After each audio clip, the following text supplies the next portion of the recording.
Hello, my name's Darkus Bees, and this is the Be Unstoppable podcast. I'm Riki Bleau, and this is the Be Unstoppable podcast. Welcome to the Be Unstoppable podcast. Me and the team are so glad that you're joining us for this episode. Your support is invaluable, and we'd be so grateful if you could hit the subscribe button. It helps us keep bringing you amazing interviews with top-notch guests. Whether you're watching on Patreon or YouTube, or listening on Spotify, Apple, Amazon, Deezer, or any other platform, subscribing really makes a difference. Thank you so much for your support. Let's get back to this episode. My name is Riki Bleau. My profession is not so straightforward. I guess I'm a music executive, a business owner, and I work in multiple, facets of the entertainment industry now. Primarily music, but a little bit of sport now and a bit of fashion. Welcome to the Be Unstoppable podcast, where we bring you the voices that are shaping the industry, breaking boundaries, and redefining what success looks like. Today's guest is someone whose journey is nothing short of legendary. Riki Bleau is a man who has been at the epicenter of British black music for over 2 decades, and his story is one that will leave you inspired and in awe. From the streets of Hackney, soaking up the sounds of Caribbean culture, to the boardrooms of major labels, Riki is not just a career, he's a movement. He started with nothing but hustle and a passion for music, selling mixtapes by hand and transforming his early grind into a career that has shaped the sounds of Labrinth, Emeli Sande, Naughty Boy, Sam Smith and more. And that's just the beginning. Riki co-founded since '93 the label that is pushing the boundaries of British music and elevated artists like Fredo, H, Lowski, and so many more into the mainstream. But it's not just his ability to spot talent that makes Riki unstoppable. It's his vision, his resilience, and his relentless pursuit of excellence. Today, we're not just talking about a man who has conquered the charts, but someone who's broken through barriers, fought against the odds, and continues to elevate British music to heights that it's never seen before. Get ready for one of the most powerful conversations we've had yet. This is Riki Bleau, and this is the Be Unstoppable podcast. Riki, welcome. How you doing, brother? I'm good. How are you? Oh man, I'm in reasonable shape. Just reasonable shape. Just reasonable. Reasonable's very good. Okay. It's outside is very grim. So to be in reasonable shape, you're doing all right. Fair play. Fair play. I want to jump straight in and I want to get right into your life. We're going to go right to the beginning. Talk to me about what life was like for you growing up. Tell me a little bit about your background, a little bit about your home life. Background, home life, growing up. Growing up was fun. I grew up in a council estate in Hackney, Nightingale Estate to be specific. And I'm one of 4. My parents emigrated from Dominica, so I had West Indian parents. I'm technically a first generation. In fact, not even technically. I'm a first generation. What do you call it? Immigrant. Yeah. Where most first generation immigrants are older, basically. So I'm one of the younger versions of a first generation immigrant. And I guess what the significance of that really is that every generation, I guess, we become a bit more westernized. My household was definitely the Caribbean. Once you went in that door, that was it. It wasn't like the rules of England didn't matter. It was the Caribbean inside the household. It was Dominica in the household. So grew up with Catholic parents, having to go to church, and big family. My mum, may her soul rest in peace, has 10 brothers and 3 sisters. My dad has 5 brothers and 6 sisters, if my memory serves me right. So I grew up with a lot of extended family. Yeah. Which still is actually, and underpins, I think, who I am and my character innately. And it kind of plays a part into how, I think it plays a huge part into how I navigated growing up in the era I grew up in and the times that I grew up in.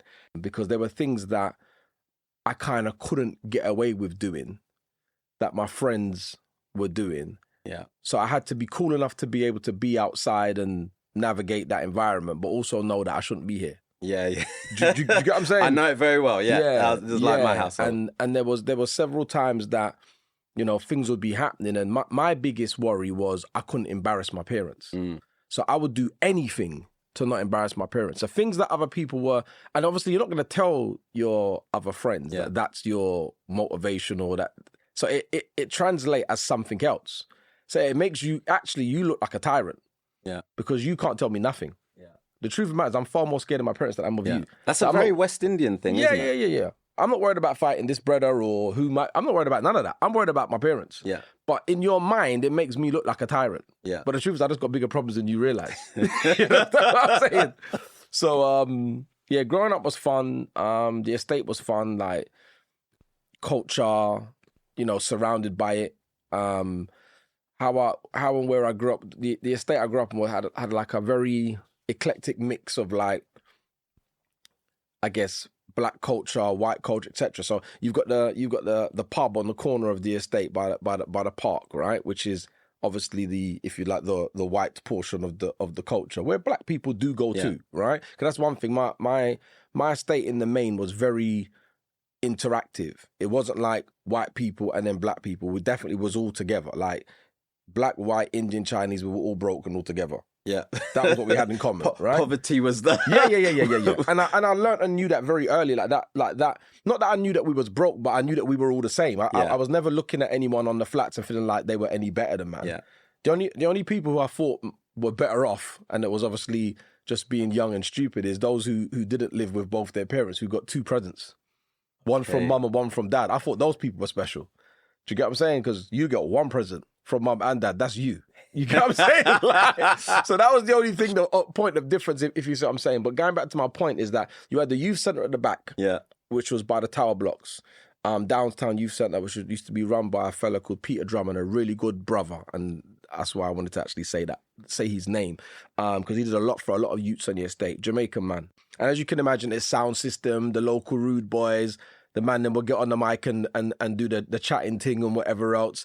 And as I say, the other side of the estate is the pub. And it kind of is a intermingling thing. So you've got, if you like, the rude boys who are doing sound system culture. And then on the other side of the block, of the flat, should I say, you've got like what I would call, for the want of a better term, the sweet mates. So the brothers who are wearing Reebok Classics and straight jeans, basically, and going to the, I don't know, what would have been at the time, it would have been maybe the Acid House rave, if you see what I'm saying. And then you got the man who are going to the Sound Clash, who were in the youth centre. And there was crossover between those, but there was these differences. So there was this ring of culture, if you see what I'm saying. Yeah. And being the youngest of four, I was fortunate because a lot of the older people in the estate knew me because of my brothers, my sisters, etc. So I had a past that some of my generation wouldn't necessarily have had, if they're the oldest in their family, if you see what I mean. Yeah. So I knew all of the coolest brothers on the block. I knew them, and they knew me, and they referenced to me, if you see what I'm saying. Yeah. So if I'm walking by my little brethrens, the local bad you will hail you up. He's hailing me up. Yeah. Do you get what I'm saying? Like, so you kind of feel like, and my sister in particular, who I've got to give the credit to, my sister, I was like her little, I don't know, what would you call it? I was like her mascot. So she bought my clothes. Okay. So I had what them man were wearing. So you were fresh. Do you understand what I'm saying? So it's like, it was that kind of vibe, if you see what I mean. Yeah. So but growing up was cool. Never really had any issues and didn't really realize a lot of the challenges that were actually there growing up poor, because in that environment, we definitely weren't the worst off, if that made sense. And in fact, our household was very together. Both my parents worked. Like, there are certain things that I now know weren't just normal for everyone that I thought was normal. Such as what? We had the same phone number the whole time that I was there. We never had a phone cut off. We never had a gas cut. None of that. I don't know any of that, if you get what I'm saying. So what I say that to say this, I had a very consistent upbringing. Very consistent. There was very little change. I lived in the same place. Everything was the same, if that makes sense. Whereas a lot of my friends and peers had a lot more upheaval related to poverty, ultimately. Do you get what I'm saying? And maybe a one-parent household, or do you get what I'm saying? I don't remember any one time where my parents didn't have a job. Like, my dad worked in the same place for 40 years. And do you feel like that level of stability has helped shape who you've become? 100%. And how you maneuver? 100%. Because when I was young, and I think we've all been in that space, you go from being young and being on the estate playing, I don't know, had run-outs and all the rest of it, to becoming, I guess, 14 and life kind of changes a bit and gets a bit more serious. And the people you hung out with who were your friends, to say the police now, you guys are now a gang. Yeah. These are just my friends. Yeah. We grew up together, we played out, we still do, etc. Yeah. But now we're young adults who are perceived to be, I guess, criminals, ultimately, by and large. That's how we were characterized. And so it's very easy to become part of these things. And I was able to be a part of these things without being a part of it, if that makes sense. Because as a kid, I never had a reason to feel like I didn't belong. And I was already part of a gang, which was my family, which was a massive gang. I spent most of the time in that. I had people to look up to. I had my dad, I had uncles, a lot of them. Do you see what I mean? Like, I had cousins. Like, that was my basis then, and has always been my basis. And so I never felt the need to belong. I didn't have to prove anything to you. Yeah. Do you get what I'm saying? To be in your crew. I'm me. And I've kind of always had that. What it ended up giving me was a confidence. I didn't realize that it was confidence to just be who I want to be and do what I want to do. So I will be with the man them until I don't want to be with the man them. And when the man them are deciding, we're going to go on out there and this is what we're going to do, I might say, do you know what? I'm just not going to go. And I don't feel any way to say I'm not going to go. Yeah. I just won't go. Do you get what I'm saying? Like, or if I do want to go, I will go. But I'm not under the same kind of pressures, because sometimes, man, we're doing things to impress other people. So you want to go out and, you know, lick text or do whatever else because you want to be validated as someone. I've always felt like I'm someone. To belong. Yeah. Like, and I also never had some of the poverty things that I know some of my friends, for example, who stole because they really didn't have it. Like, very few people, and there are some who stole for fun. Some people stole because they didn't have anything. Yeah. Like, they were never going to get a pair of Nikes from their mum, ever, or their dad. So they had to steal in their minds. To get that, they had to steal. Or they're not going to get pocket money. I would be able to buy a Twix and a Ribena. I'm going to get that. That's not actually a problem. I never knew what it was like to not be able to get a Twix and a Ribena. To me, it's just normal. I have brethren that never had a Twix and a Ribena, had to go in the shop and sting it. Yeah. Do you get what I'm saying? So it's like you're in the same place, but you've got different pressures and different, do you get what I'm saying? Or people who never had wider families. And so being part of the group, the man them, the gang, was like family to them. And if the elder said, this is what we're doing, they would just do that. Whereas I might question it and be like, well, why am I doing that? Why? Yeah. Do you get what I'm saying? Like, where's the benefit? Yeah, to me? what am I doing that for? Or in some instances, because I guess the elder in this group is younger than my brother or brothers or sisters, they can't tell me that. Yeah. So they won't tell me that. Yeah. And I just know not to disrupt their thing by openly challenging their power to make it awkward for them. Yeah. But I'm just not going to go. And you're not going to tell me anything for not going. Does that make sense? Yeah. Whereas if I open my mouth and say, I'm not even going to go, you know, I'm now challenging your authority to where you feel like you've got to do something. So I was smart enough to not do that, but I'm not going to go. So I just wouldn't turn up. And no one would say anything to me. Then I'd be out the next day and we'd crack on with what it is. Do you understand what I'm saying? It was that kind of vibe. So I had a bit of autonomy, which I didn't realize at that time, but I had a bit of autonomy that gave me a bit of freedom to navigate. Do you feel like growing up, people saw something in you? Because I had a similar thing in a similar space where, you know, growing up, you're around certain types of people and like you, I'd be like, yeah, I'm not doing that. And in fact, in some cases, it'd be like, Ben, we're going to go and do this, but you're not coming. Right. Right? Do you think that was because they saw something in you and they were like, nah, there's something that you need to go I never and do? had the you're not coming. Oh, really? I'm not going to lie. No, I got that. I never had the... I was a child actor, so I was doing that stuff and they were like, no, you're not coming. Right. No, I guess my surroundings weren't maybe as sophisticated in that sense to say, you don't have to come. Yeah. Like, you're all going. Yeah. This is what we're doing. Yeah. And if we're not doing this, you're not serious. Okay. And everyone wants to be serious. But I guess I did other things that gave me the credit to not do that thing. And I did a lot of things that, as a kid, that I didn't even necessarily... Like, for example, I remember there was a time when people were doing robberies. Yeah. Yeah? Or that was the cool thing to do. You buck up on the next set of utes. Yeah. Yeah. I need your peas, or I need your cap, or your bus pass, or whatever. I've just got to take something from you, is what the energy almost is. And all we're really doing is stealing energy from each other. Yeah. I need to feel better about myself, so I'm going to take something from you. That's how I read it. Some people, as I said, were stealing because they needed shit. I never wanted a man's cap. So there was times when I'm taking a man's cap, shut up, man, and then when no one's looking, I'm giving you back your money, or because I don't even want it. Yeah. I don't want it and I don't need it. But you're performing for the audience and you're getting your credit, because that credit is part of the reason why when I say, or when I when I just don't go on that mission, you can't question me. Because I'm still one of the man them. I still, how can I put it? I still act out. You've earned your the stripes. Group activity. Yeah. Right. Yeah. Right. So therefore, all right, cool. He's just not coming today. If you see what I'm saying, Yeah. like it's that kind of vibe. So yeah, when people started going in jail at like, and this is from 14, like some of my friends started going in jail, like youths who weren't even bad. Like all of a sudden, man are going in jail for robberies and I'm like, I'm definitely not going to Feltham. You know what I'm saying? Like I've got no interest in going there, and I'm observing it. I'm like, you're not even bad, and you're going to Feltham now. Yeah. Like, because you were so desperate to get a stripe that you went and did all of this extra stuff. I'm not saying that's for everyone.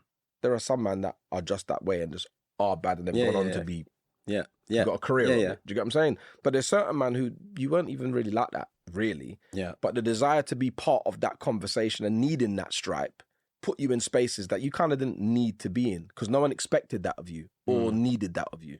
But you kind of put yourself in that space. So it was, I guess it was a slightly difficult time to navigate, because there were a lot of things that started to happen. And I think it's just normal in terms of growth and development, in terms of like, you go from, I think 14 is quite a key age, right? At 14, if you're not fly, you can't fight, you can't play football, and you got no girls, you're dead, basically. Yeah. Like, there's nothing going on for you. So you better be able to, any two of that four minimum, you're good. None, Problematic. you're in trouble. So how did the music fit into your life at that point in your life? School. So my friends, right, so music's always been in me and around me. Like, you know, I think most of us grew up Sundays or Saturdays, should I say, house cleaning days. Yeah.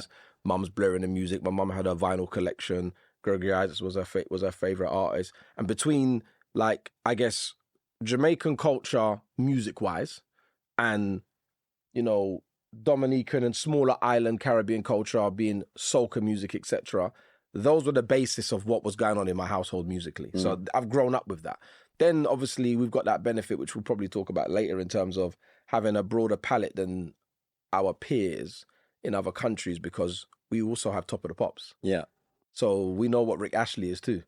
Do you get what I'm saying? And like we know what a pop song sounds like, and we like it. Yeah. So we've got a bit of all of that going on, you know. But in terms of making music and getting involved in music, that started in school. My friends were in a rap group.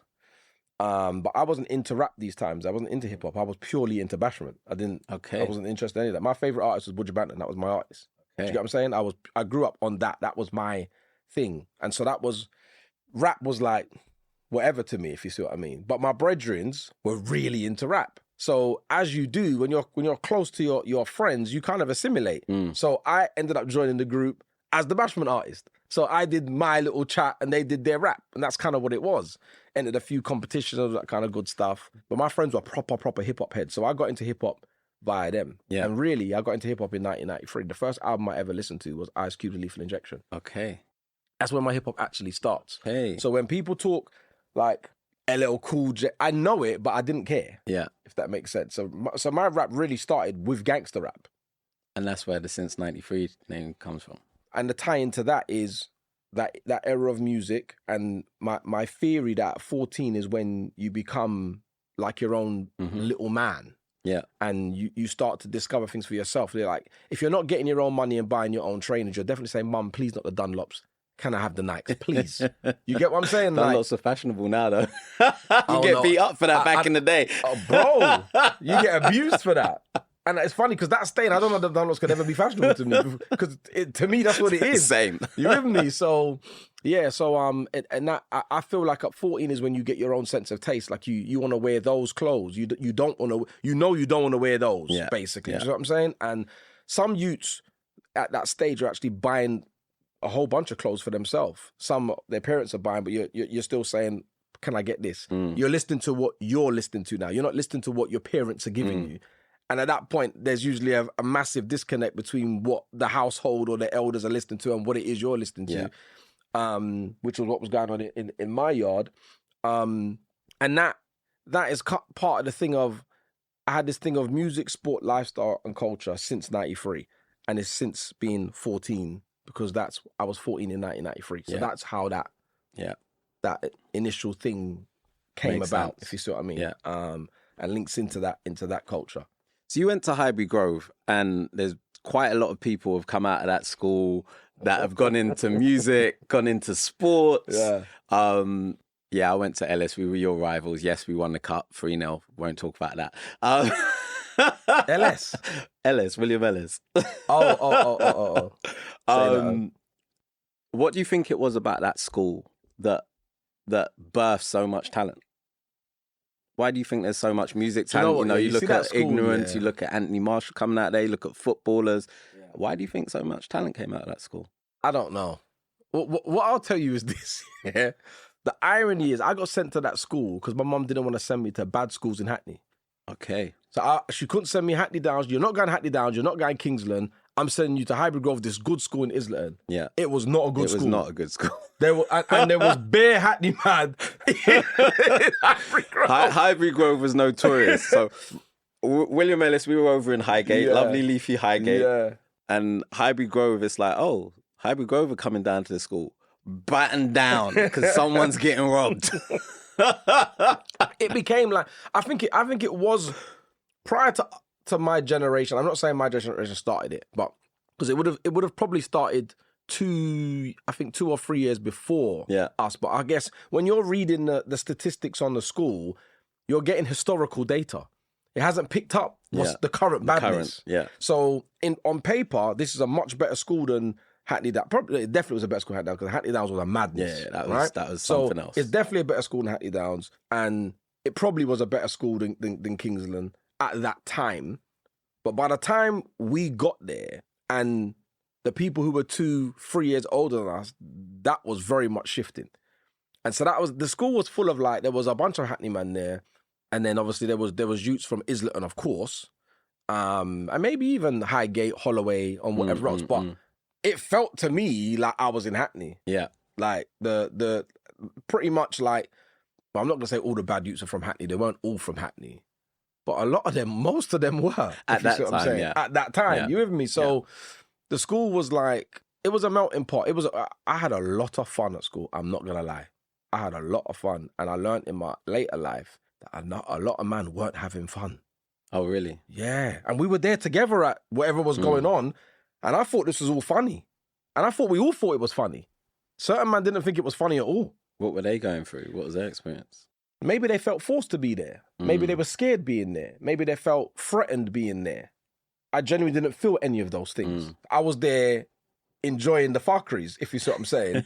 Not realizing like some of it was, well, other people's experiences of it were maybe very different. Yeah. If you get what I'm saying. Again, going back to the confidence that you had instilled in you, you're just like, I'm here, I'm cool, whatever. But I knew, like, primary school, not in a funny way, but I ran my primary school. Anyone who went to my primary school will tell you that. Like, whether it was teachers, students, or whatnot, it was me. I was me, if you get what I'm saying. Like, and so going to secondary school, I took that into secondary school and realized very quickly this is not going to work. I bumped into a youth in the first year, probably in the first couple of weeks, got into it with him, and I couldn't believe how strong this youth was, and he's the same age as me. You know, like you're just like, raw. What's going on here? You got the smackdown. Yeah, it was like raw. And the fact that he went on to be the hardest in the year made me feel better about myself. Yeah. But like, I realized quickly, okay, you're not going to have the same influence in this environment that you had in a much smaller environment. So you're going to have to tailor your shit to this environment, if you see what I mean. But even still, like, I had more than enough skills to deal with the environment that I was in, if that made sense. And to navigate it amongst all of the fuckeries and the pressures. Because by the time man was 14, 15, there were youths, and I say youths who were like 2 years younger than man, who were doing a madness, were coming in non-uniform day, in head to toe in Moschino. That's pressure, you know. These youths are 2 years younger than you. And they got clouds. Do you remember the head to toe Mosh? And you're there in Lee Cooper jeans. This can't run. Something's got to happen. You know what I'm saying? Something's got to give. We've got to get some peas. But the pressure to keep up with what was going on was real. So you had to find ways to not lose ultimately. You can't be at the bottom of the league. You get what I'm saying? And like me and my friends, like primarily, like we were cool. Like, and I mean in the sense that we loved music. We loved hip hop at a time where it wasn't common to love hip hop. Like hip hop wasn't the coolest thing to like. Yeah. Jungle was far cooler than that. Garage was far cooler than that. And at the time, I thought both the things were kind of dead. But I was amongst it because jungle wise, a lot of the jungle MCs or some sensible people in jungle, a lot of them came from my state. So Jungle Mania, the guy who ran Jungle Mania, he lived in my state. MC Shabba, I grew up with him on my estate.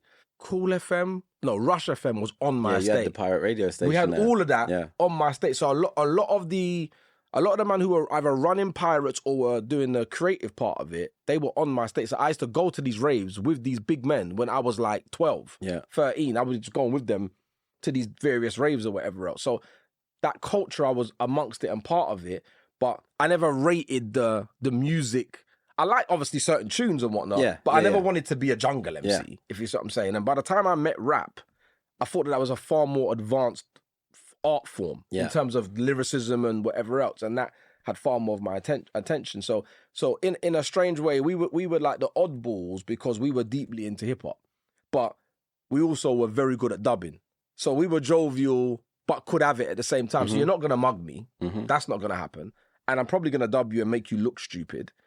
And we could play football as well. So we could do all the things that... Do you get what I'm saying? All the things that made you cool around that age. So we could navigate and it was fine. But when it came to the money thing, that kind of shifted things. When youth started getting money and people started getting into different things, like whether it was robberies, bank robberies, post office robberies, selling drugs, etc.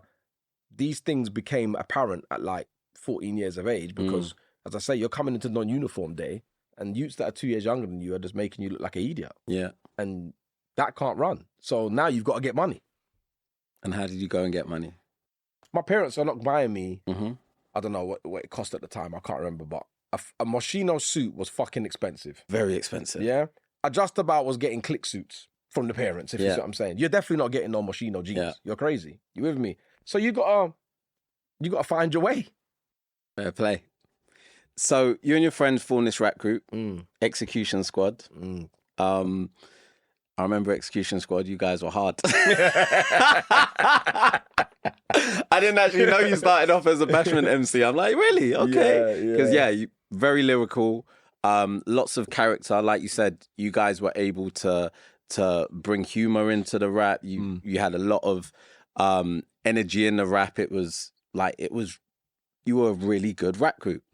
And we had our paths crossed at that time, and we ended up doing a singles deal, which was probably the worst deal. 18 years old. I didn't understand the business. Gave you some paper that I was given to give you. Yeah. You guys signed it. Put this record out. You got no promo, no marketing, no nothing. And that probably really peed you off. And eventually you guys went on and set up Road Records. Yeah. Right. How was it to start Road Records? What did that teach you? And what did you do after that situation at Sanctuary Music when you signed that deal and realized this isn't going to go anywhere? There was a combination of things going on at that time. Outside of the deal. So I was the last one to join the group. Yeah. So the group was already happening. As I said, in the hip hop spaces, going to battles and, going to, was it Mud Fam? And Mudlums, Mud Family, all that kind of stuff. All those things. I wasn't really in that part of it because that was proper hip hop. Yeah. And as I said to you, I'm in the bashment. I'm not really whatever to this, if you see what I'm saying. I'm doing ragga.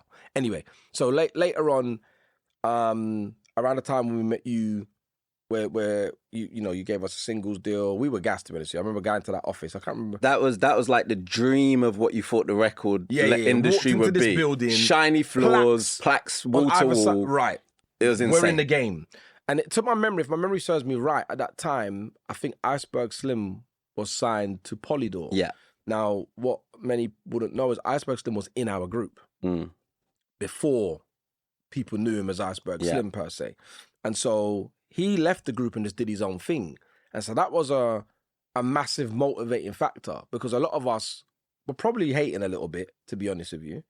And then on the other side of it, feeling a bit slighted that, you just gone off and did your own thing, because it wasn't just that you became successful. You became successful and you just moved on. You just dipped. Had different people around you, and it was just like, well, what's that about? If you see what I'm saying. And so the need for us to be successful became even more like, right. So doing the deal was like, right, we're getting somewhere. We're doing, So when that didn't go well, I remember coming back, I think we got the report of the first week's sales, and it was something like, 15 copies. Yeah, something stupid. And I was just like, I could sell that in my estate without, like, not even in my estate, I could sell it on my block, far less for the rest of the estate. Do you get what I'm saying? So it was like, we should just do this ourselves. Let's start a record label. What are we going to call it? It's Road Records, isn't it? We're going to sell the records on the road. That was pretty much how it started. We made a mixtape, and literally, like there was 5 of us, as in the 4 of us in the group, and then we had got a manager, a fella called Alf. Big up Alf. Alf was like, so this is what we're gonna do. And what Alf was very good at, Alf is an amazing motivator. He could have you running through brick walls. It's just later you turn around and realize that he hasn't run through one himself. You get what I'm saying? And at the time, or after a certain bit, there was a bit of resentment that I had for that. But later on, I learned to just respect that, because not Alex Ferguson's never on the pitch scoring goals. Yeah. But he can make the players do what they need to do. Yeah. So management doesn't mean that I've got to do what you do. Yeah. I've just got to help you to be the best you can be. And that's what he was doing. But anyway, that's a story for later. So we were like, right, we're going to do this, blah, blah, blah, blah.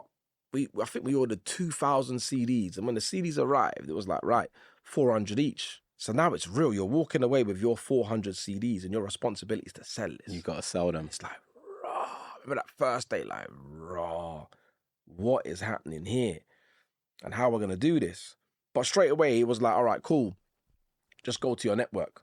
And that's something, again, that I've always had a strong network. Like I said to you, I come from a big family. So straight away, right, giving that cousin 10. I ran it like it was Avon. I'll sell this to you for £2.50. You sell it for a £5. I'll come and check you in a couple of weeks. That was basically what it was. And I also was very motivated that I didn't want to be the weak seller in the team. Yeah. You get what I'm saying? Competitiveness. So, right. Yeah. So we were trying to make sure that you've handled your shit. And I remember coming back and I'd sold mine the fastest. And I didn't expect to, because I was convinced that Alf was going to be first. Yeah. Convinced. So I was like, if I can be second, I'm going to be all right. So when I had sold the most, I was like, raw, I can actually do this thing, So we actually ended up selling 10,000 copies of the CD. We had street teams going on the road. We did what we called a borough-to-borough tour, 32-borough tour. Nice. So we would have presence in every local borough, but then we would go to West End as our default, because that's where you would sell the most. You get what I'm saying? So on a Saturday, it was always West End. And we had a street team of people doing that, and that was all like, there was so much learning. Like, looking back on that now, there's so many things that I learned in those periods that I've taken into what it is that I do now, or other stages in my career, because I've worked in or applied most areas of the music industry before I was in the business properly. Yeah. Just didn't know that was called marketing. Yeah. That was called plugging. You're just out there trying to make your shit pop. You know what I'm saying? And you know what the time was like? You had Westwood, 279. 279, Big Ted and Shorty Blitz. Yeah. That was it. That was your remit. Do you get what I'm saying? So getting on those shows and freestyling on Westwood's show on Radio 1 was the pinnacle. Yeah. You see what I'm saying? Like, and if you could, and supporting Ludacris at the Kentish Town Forum, it's like, excuse me, we've made it. Yeah. Right? And we set a target to sell 10,000 CDs, and it was because at the time that would have been some kind of record. And we had decided between us, for some reason, that when you sell 10,000, something's going to happen. And then we sold 10,000, we're looking at each other like, what happens next? Now what? What's... no big executive knocking on the door like, yo, we need to sign you. None of that was happening. Oh, dear. So at this point, you're around 18, 19 years old. you've got road records going, you're learning about the business, and you're kind of living a double life. Yeah. Because you've got yourself a job, and around this time, is it around this time that you had your son as well? Yeah, so my parents emigrated back to Dominica when I was 19. And so they went my son was born in the June, and they went in the September of that year. So we're talking 1999. So I bought my first flat that time as well. So I was working at British Telecom, doing the music on the side. Well, let me go back. I was going to Waltham Forest College. When my girl got pregnant at the time, I had to go and get a job. Yeah. So I started going college part-time, which just became nothing because, working and doing what I was doing because I needed, naturally, it's like, fucking, I need stability. I'm 19, about to be 20, and I've got no parents to fall back on. And, they gave me, I think it was $7,500 they gave me at the time, which was a 10% deposit to go and buy my flat. So I had that. So I've got my flat now. I've got my flat, I've got my son. I'm a big man and I'm 19. If you get what I'm saying. Yeah, mortgage. Like, I got a lot of responsibilities, but going back to upbringing, while that wasn't normal, what was normal was to get on with it. Because my dad always was a very practical man. A man of very few words, but a very practical man. So I think I took from him the ability to just get on with it. So if I get, whatever my circumstances are, I'll just do it. Like, there's no time to overthink about it, or definitely no time to over worry about it because I'm not thinking about it. You're just doing it. You with me? And before you know it, you turn around and you're now in this other space. And you look back and say, fucking hell, that was a lot, Like, when I talk to people and like, I'm like, this is what's happening at 19, I'm like, raw. Yeah. Like, enough of my friends didn't have youths until, a couple of men did have youths around the same time as me, don't get me wrong. But the majority of my friends that had children like 5, 6, 7 years later. Yeah. Majority of my friends that, bought houses were buying houses maybe 10 years later. Because to be honest with you, and I know I'm kind of jumping, until I was 30 or approaching my 30s, I always felt I was way ahead of myself or way ahead of where I needed to be or wanted to be. Do you get what I'm saying? It's only in that period, which was credit crunch period as well, when shit all went wrong, to be fair, in that period where I was like, rah. For the first time, I feel like I'm behind. And it was like a very uncomfortable period, and trying to work out where you wanted to be, and how you wanted to be. So you've got your son, yeah, you got your mortgage, you're by day you're at BT, and sometimes if you can be bothered going to college, and then by night you're rapping, sharing stages with Ludacris, you're making it happen. The two worlds collide. And you decide, I'm going to sack off BT and I'm going to chase this music dream full time. What was going through your mind when you made that leap? And looking back, how did that risk build the foundation for the career that you've managed to build? Yeah, it definitely did. Basically, I got to about, I think I was 23. I was 23 years old. I'd been at BT. I was in my 6th year at BT. I started BT when I was like 18, 19. And what happened was, I was in my van. I was spending all day trying to not work and then racing home at 6 o'clock to do all of the things that I wanted to do. Yeah.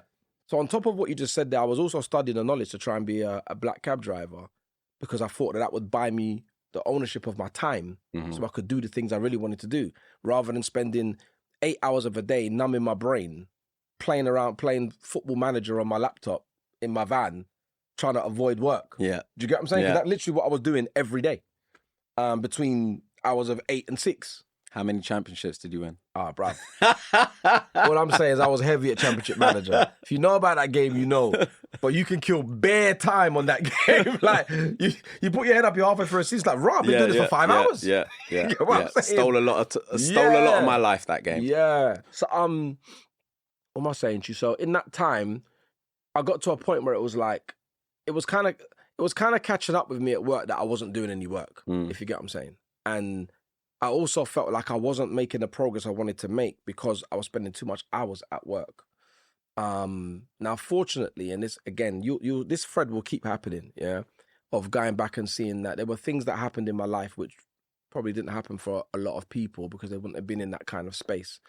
When I started working at British Telecom, my dad gave me an ultimatum. I either pay keep in the house or I link the insurance man, who them time used to come and knock your door. There wasn't that one line to come and knock your door every month or whatever else.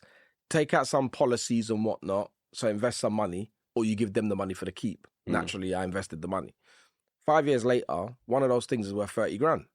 So I'm sitting in my van and I'm like, this is long. If I take that 30 grand, I could probably survive and, do a few bits and bobs to keep myself afloat. I could probably buy myself 18 months here. And if shit doesn't happen in 18 months, I'll just go and get a job. Because I'm convinced that I can convince someone to employ me. Do you get what I'm saying? Because the truth of the matter is that one thing I've never been short of is work ethic. I'm not scared to work, but I just want to do something that I want to do. Yeah. You with me? So anyway, I bit the bullet and I did that. And I took my 30 grand out of my ISA and I left work and I went full time into music at this point. I'm still studying the knowledge as well because I'm looking for a bit of security within that. But, that's what I was doing. And I would say that in the year, well, I never got a job. But from that day to now, well, let me not say that. I've never worked outside of music. Yeah. Since that day. So what happened was I'm now full time doing the music thing. Got the street team, looking after the street team with my guys and promoting our music. And while I'm on the road selling our CDs, obviously you're meeting people. I met the people that were about to start Channel U. Mm-hmm. And so I'd sold them a CD, blah, blah, blah, blah. They're telling me what they do. And they're like, look, if you got any content, they're looking for content. If you remember Channel U in the early days, they had like half a day of music and then at night it was a madness. Yeah, yeah. And, and even before that, because that went on for some time, but even like, I don't even mean like the music madness. It was just a madness at this stage. There was some interesting content going up at night on Channel U. And they just didn't have enough content for 24 hours of music per se. Even though it went on to be, the dirtier videos went on at night. At this point, it wasn't even dirty videos. At the start, it was just X-rated content. Right. Yeah. So, where am I going with this? So they asked if we got any content. Now, we had shot a video at that point, which wasn't good enough for MTV Base. It's before the internet, so YouTube doesn't exist. Yeah. I think we spent $6,000 on our video. And $6,000 was That's a lot fair of money bit of money at that time, right? So we were like, we can't get this on MTV Base.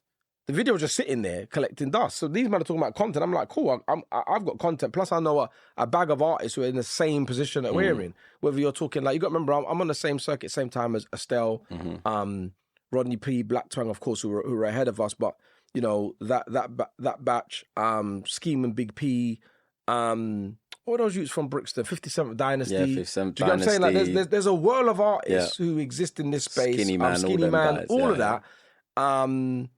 Who exist in this space, who have the same problems we have. You man can't get on MTV Base either. So I just went and linked everyone and said, yo, need some content, blah, blah, blah, blah. And naturally, everyone just gave you the content because what they got to lose. Yeah. So I've turned up with probably 100 videos to Channel U, like, yo, here you go.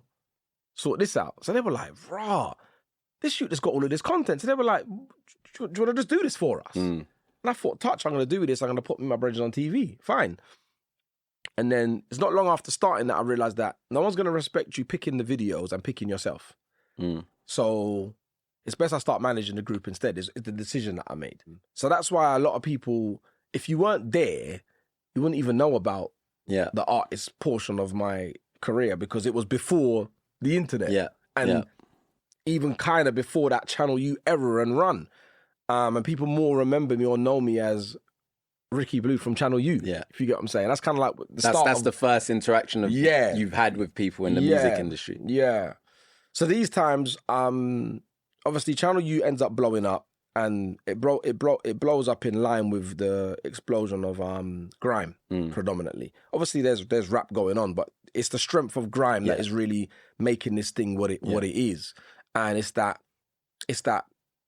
ability to actually see ourselves now, because prior to that, we couldn't. There was nowhere to see ourselves. All we saw was American culture. But the truth of the matter is, when we went out on a Friday night and you're going to Coliseum or wherever you're going, that didn't look like hip hop. Yeah, it's Iceberg, it's straight jeans. It's, you get what I'm saying? It's a different kind of vibe.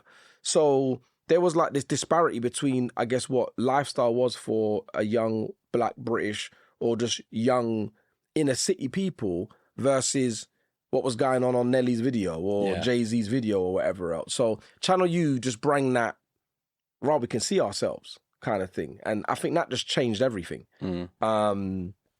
And I started doing I became the music and promotions manager. So I used to do the compilation albums. We started doing award shows and different kind of things and whatnot and broadening out. And that was the beginning of that period of my career. I started a plugin company on the side, which I gave my brethren to run.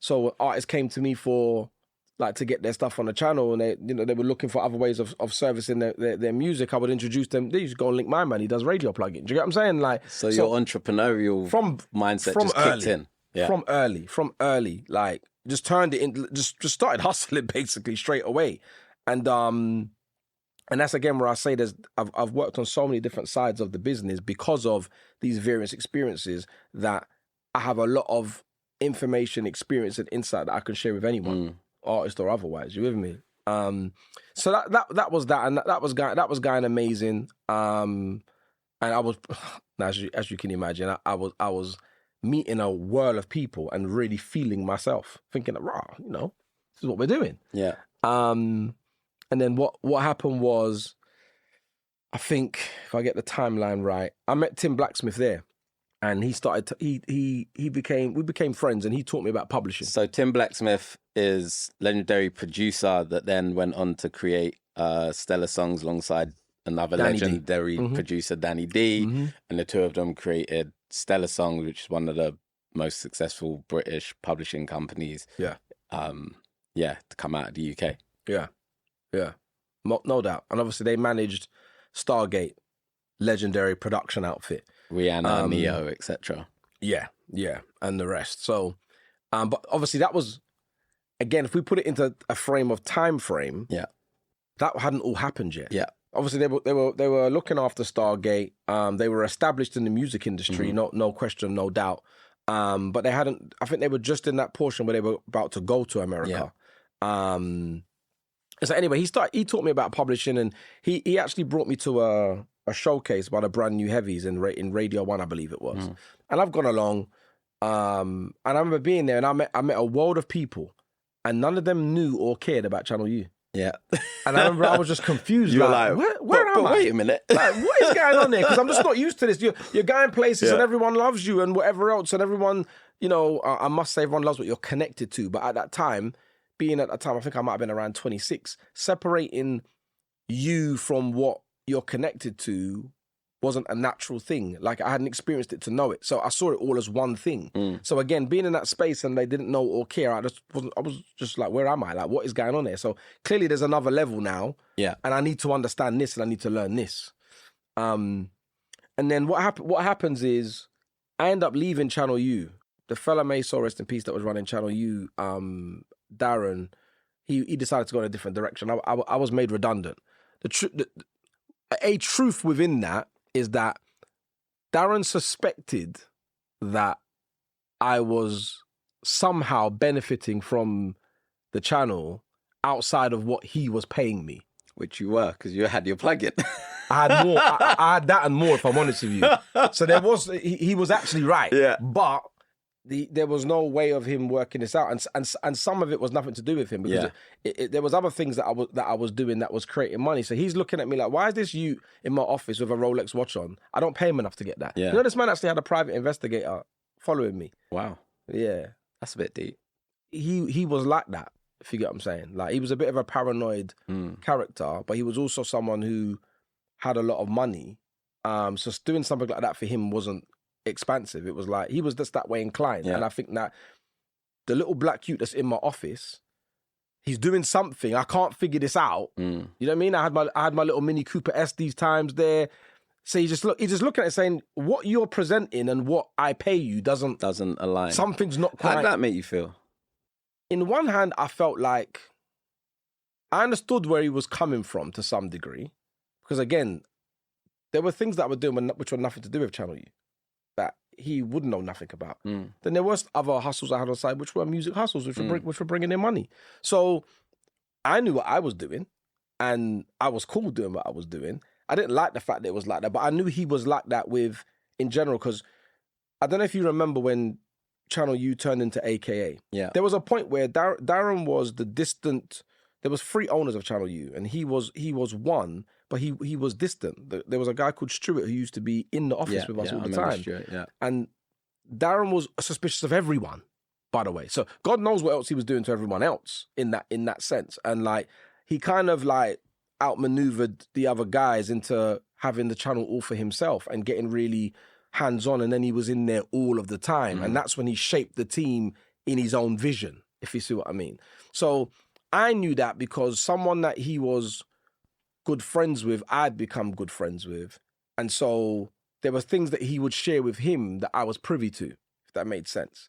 So I knew, not because I saw anything, I knew because I was told this is Wagwan, if you get what I'm saying. So it was what it was anyway. He made me redundant, and I left there, and then I went to, I don't know if you remember Just Fabulous TV. Vaguely. So Just Fabulous TV was meant to be like our version of BET in that time.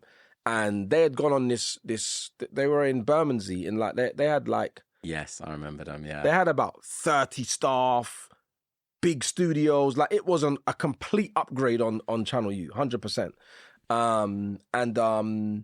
So yeah, what was going on there was they were making TV shows, and there was loads of people that I knew in the business who were working there. So I joined them to do a bit of marketing and to do the music, the music videos. But of course, because this isn't a music video channel, I had to have more of a role than just doing music videos, because that was not going to encompass much. It wasn't going to encompass the entire thing with me. So I did part marketing and the music video stuff. But that didn't last very long. It kind of, I might have been there 8 months, and within about 6 months, things started to just get a bit weird. Like we got paid a couple times in brown paper bags in cash, and I'm like, you're paying 30 people in cash. Why? Something was going on. Anyway, I don't know what that man went into. Something went wrong, and then so for 2 months we got paid like that, and then on month 3, you kind of just didn't get paid. So you're like 2 weeks over supposed to have your money. There's no money there. So it's like, I'm not sitting there and waiting to find out what's going to happen in month 2 and 3. I'm not on that. Yeah. So I just collected some cameras and shot the cameras, took my P's and left. That's so hackney. You know.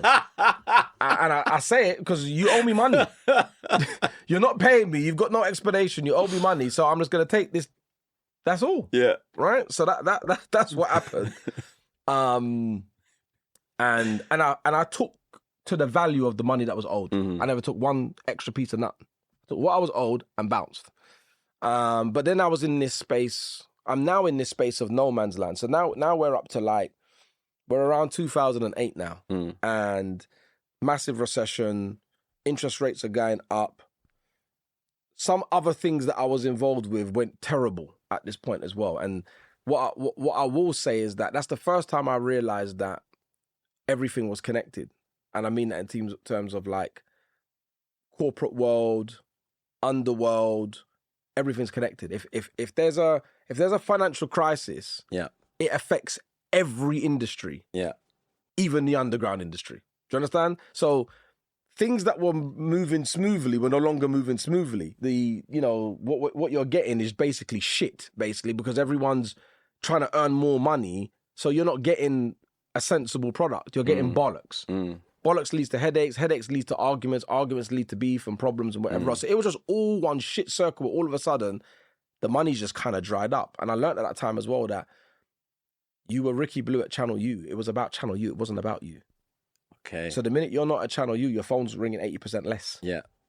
You get what I'm saying? And it was like, rah, what's going on here? It was and so the period at Just Fabulous felt like a reinvention. That didn't last very long. So now I'm in a space where I think I'm about 29 these times. And I'm like, so what am I going to do? Because what I knew I didn't want to do is be on anyone else's ship again. Because I felt like I was doing a really good job at Channel U. But when the person who owned the ship decided they wanted to go a different direction, that's their decision. Yeah. And you have to just do that.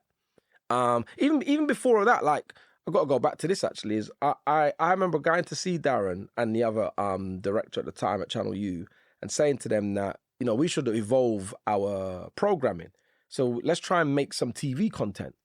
And they were like, we haven't got the budget for it. I said, all right, if I create a budget, will you let me go and do that? And they said, all right, cool. And so I went out and I did a couple of deals, like one with Arts Council for a project. I'll never forget, it's called Pavement Poetry. And they gave us X amount of funding. I did a few things and I basically got us 60 grand. So I've turned around and said, right, can I take 30 of that to go and do this? And they said no and kept the money.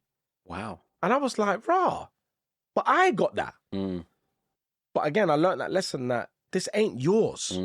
So a man can tell you, yeah, and he can change his mind. And there's nothing you can do about it. You with me? So I was getting disgruntled way before that happened, and probably Darren could feed into that and just, Anyway, so as I said, I got made redundant. I went to Just Fabulous. Just Fabulous lasted maybe 6 to 8 months before that went tits up. And it's like, rah, what am I going to do? And I remember just being at home in this period, like trying to work out what I want. And at this time, remember, I've still got my mortgage. I've still got my son. But not that that's ever going to change. You get what I'm saying? I've got commitments. I've got responsibilities. And my commitments and my responsibilities, I can't run away from that. I need money. Right? So I took not my last, but it was close to being my last. I took 30 grand and I put on a concert in Dominica. I brought Jacure to Dominica. And when I came, I lost bare money on this move, You know, when you're doing something you don't really understand, but I'm going to make some money, it's fine. Yeah. I lost I came home with maybe 20 grand. And 10 of the 30 that I went with was my cousin's. So I owe him 10 grand. Yeah. And this has kind of gone wrong. And it went wrong because you're in another environment and other people, like the on-ground promoter was basically ripping, man. And I had no idea what was going on, if you see what I'm saying. You didn't know the market, you didn't understand how it just works. Went mad. It went mad. So when I'm at the end of that, when I'm counting out this money, I never forget, I was counting out this money with my mum. And it's like, this is not it. You see what I mean? So I'm on that plane going home, I'm thinking, fuck. Proper sobering like thoughts now, like, rah, what are you going to do? Do you know what I'm saying? So these times, things that man was doing, as I say, a couple of bits and pieces that man was doing on the road, or had others doing on the road, was drying up. The proper work had collapsed. You're just sitting there like, fuck. You get what I'm saying? First time in my life, there's no income stream. So I'm sitting there just like, rah. But what I did know is that I needed to build something that needed to be my own. I've always loved football. I played football up to semi-pro. I went and did my football agent's license. Got my football agent's license, and I started looking for talent. I was always kind of looking for talent, but now I was really looking for talent, if you see what I mean. And people will never know this because at this time I was in the industry to some people's eyes, but nothing weren't going on. But you're there projecting. But I think that's a lot of people in the industry, though. Well, the perception, deception. I know I've been there, so I can only assume that others have been there. Yeah, but that was my truth. So at the time so we signed Labrinth. I discovered Labrinth. I was doing tour.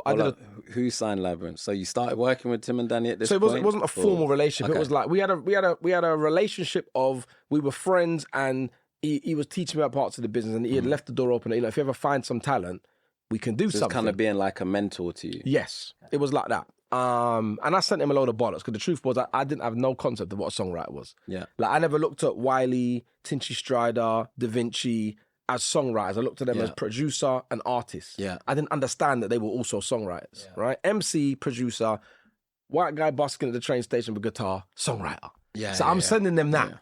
Yeah. And I'm getting no response. I did a talk at a youth center, which I'd always been doing stuff like that. But in that period, that was like a piece of work that I could get because of my reputation that could keep at least something ticking over. It just so happened. So I did a talk in a youth center in Holly Street, and the music teacher in Hackney days, and the music teacher was the same age as the young people was talking to. It was Labrinth, and like he's like, "Look, can I play you some music?" And I'm like, "Of course." He's played me a scratch demo of "Let the Sun Shine." You've gone what? This is crack cocaine. You know what I'm saying? Like, this is it. So I'm like, all right, shit. I sent that to Tim and Danny. They came back to me immediately. We should do this. Bless. And long story short, that became our first signing together.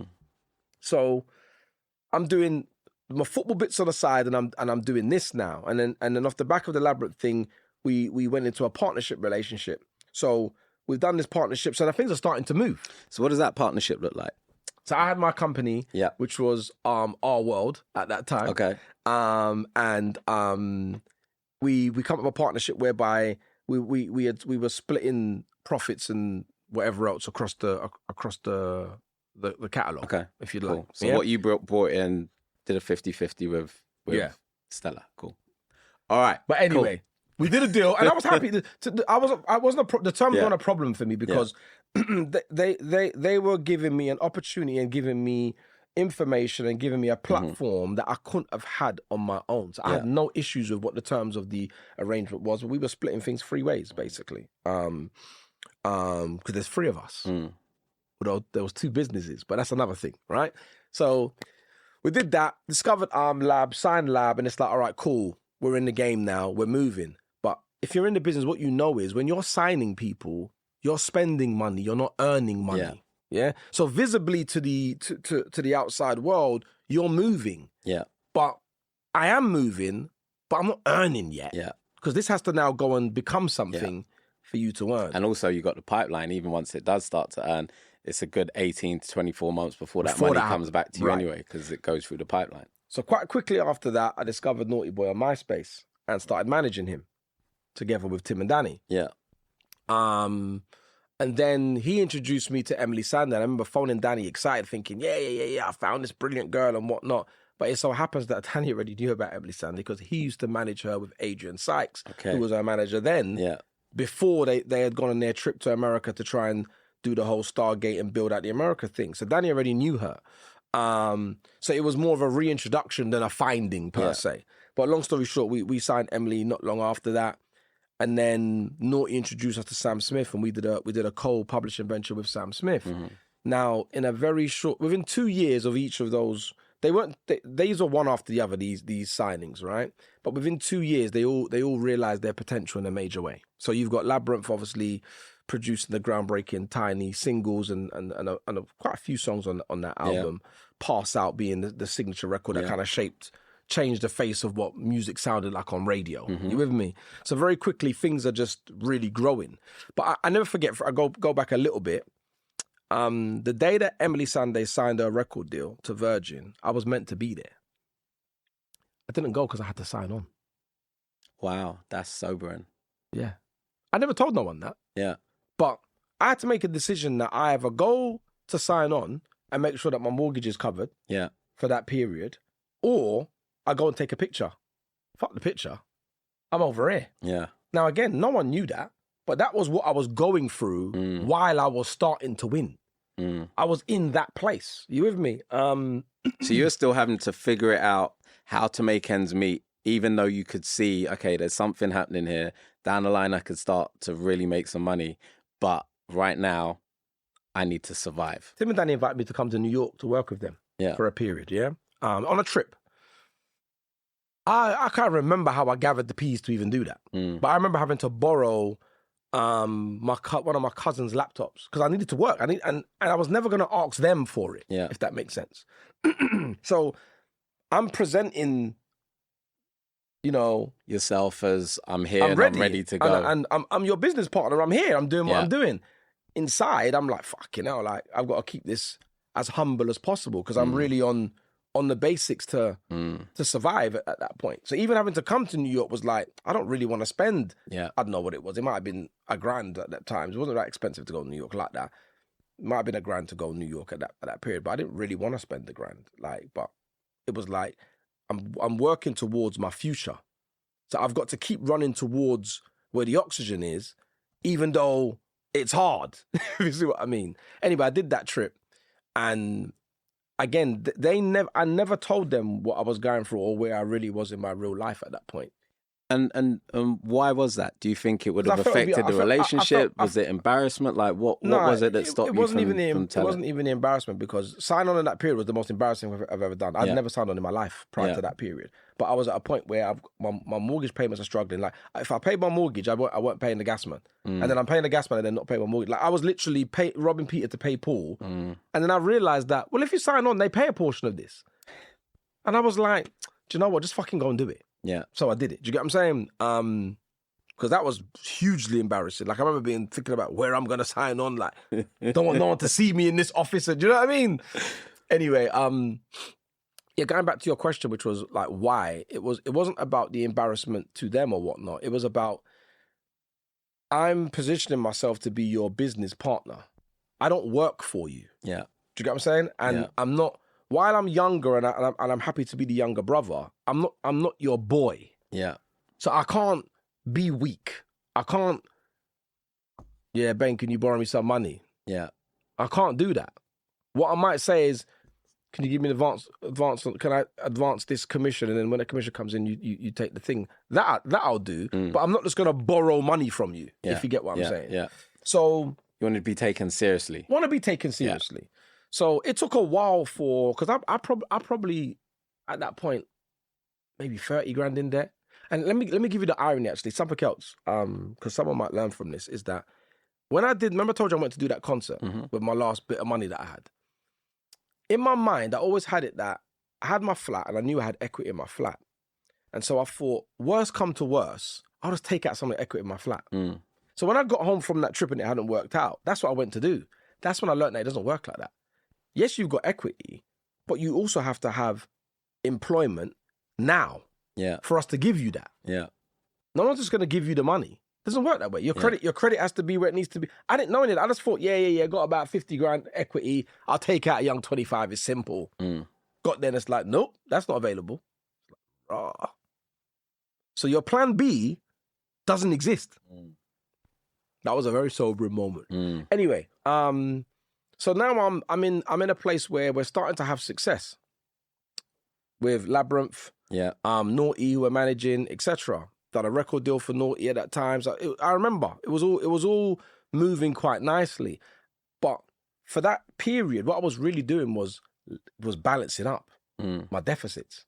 That's no one's business. No one else knows. I just know that. So even when people are looking at me like, "Raw, your thing's moving," I'm not quite where I want to be still because I'm actually, what I am earning is servicing debt. Yeah. You get me? Yeah. So it took a while for that to balance up. Meanwhile, in that process, Labrinth's having his success with Tiny and then his own stuff. Naughty Boy's having success.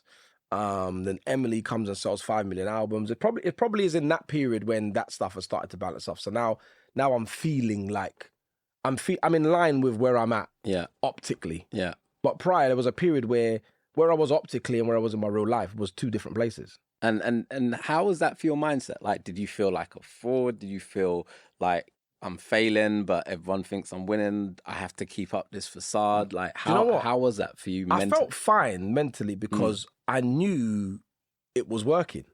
It was a matter of time now. Yeah. But the harder point was when I didn't know what was going on. When I'm sitting there trying to work out what my next move's going to be and I don't know what my next move's going to be. That was hard. Because at that point, I'm close to saying, I might have to go and stack a shelf in Asda or something, Do you get what I'm saying? Yeah. Like, so this bit was far easier because I knew it was a matter of time. It was coming. I just had to be patient. And see it through.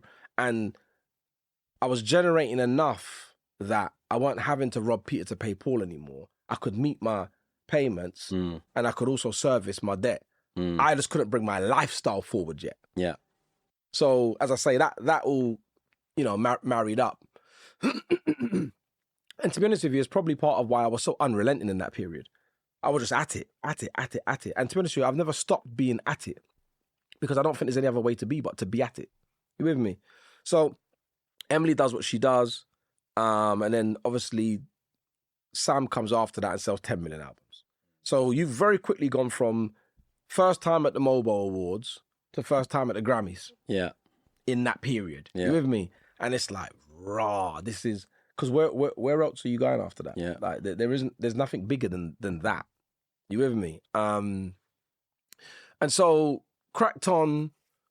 Where are we at now? What year are we at now? We might be at... How does that work? So you've brought these incredible artists.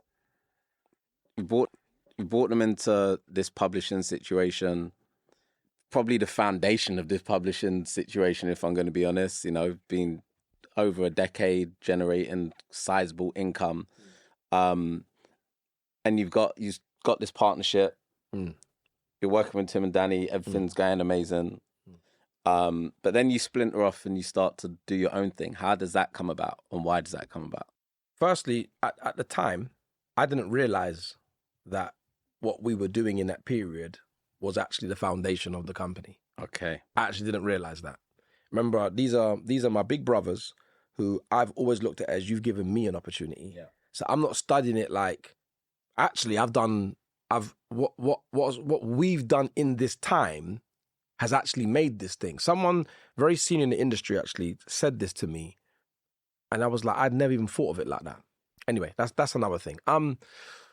What happened was, I think the relationship that we had, although we had done amazing business, the relationship was very personal, and I think that the way that the business was ran was very in a personalized way, and I think that stuff that was nothing to do with the business started to interfere into the business, in terms of opinions, perspectives, and maybe I'm getting too big for my boots. Maybe I need to be slowed down a little bit, or maybe I'm not. Maybe the perspective is I need to be paying more dues, not literally in terms of financially or whatnot, or I don't know. Maybe paying dues is a bit strong or maybe incorrect, but like there's clearly a bit of tension. Yeah, yeah, and it started in different ways. Like certain things that I may have wanted to do are now being questioned in a way they weren't questioned before. And you would have liked to have thought that I'd earned the right to not be questioned, because that should always be questioned, but always, to have the autonomy and the trust to be able to do. Yeah, like I remember, which was probably right now in hindsight, but at the time I remember wanting to do a deal with Bizzle, and it became about what traveled and what didn't travel, like what was global and what wasn't domestic, if you see what I'm saying. And do you remember that in this time, when I'm on the ground running the operation, I'm running pretty much the UK arm of this business, and Tim and Danny are in America. And there was a point where everything seemed to become so much about America that I think I found it a little frustrating as well, that everything was about almost from an American lens, when ultimately the stuff that we had done, which had given us the platform to do the other stuff that was being done on top of it in America, the foundation of it was here. Yeah. All these writers that we've just spoke about, the foundation of that was here. So to now, for the viewpoint to become almost solely about whether something could travel to America was a bit frustrating, especially, and this culminates in a time where we've got this new era of rap happening, and this new generation. So you've got, I always see like Krept and Conan as a key pivotal thing. So I started managing Krept and Conan, and it's one of the first things that I did that they weren't interested in doing, so I did it alone. Okay. Right? And that probably indirectly was a bit of a catalyst, because it was the first time that there was something that we were doing that we weren't doing, I was doing, if that made sense. But it wasn't that I didn't want to involve, it was that they didn't see the vision. They didn't see the value in it because it was local. But and don't get me wrong, that's probably a lot to do with the major success they were having in the US, which and also age. It's different age group. That too.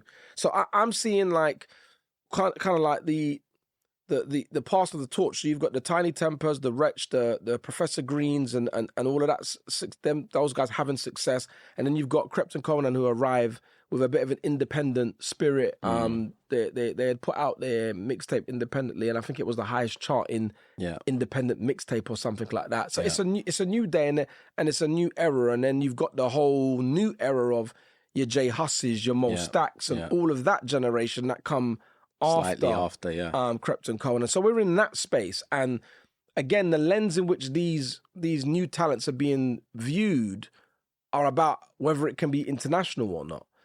And personally, while I love going to America and whatnot, it's never been my ambition to live in America. And it was also never my ambition to have, if you like, and to me, it didn't make sense for us to all have a US lens. That's kind of counterproductive, if you see what I mean. So, you know, there were some things within that, and then what probably was the biggest catalyst and the cause of tension, to be fair, was Naughty Boy.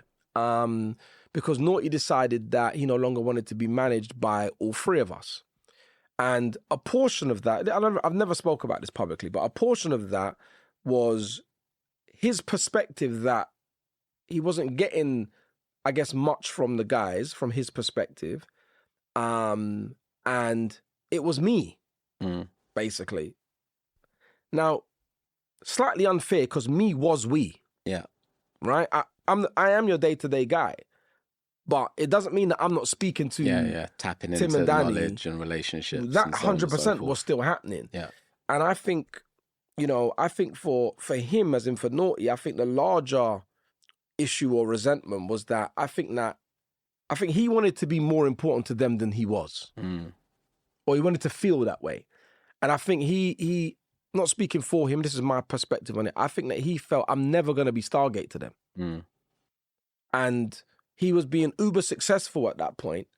I think we had just done his label deal. La La La, number one in 26 countries. Like, he's going on tour. He's having it. He's having it. And so I think maybe a bit of go with me, maybe a bit of arrogance within it.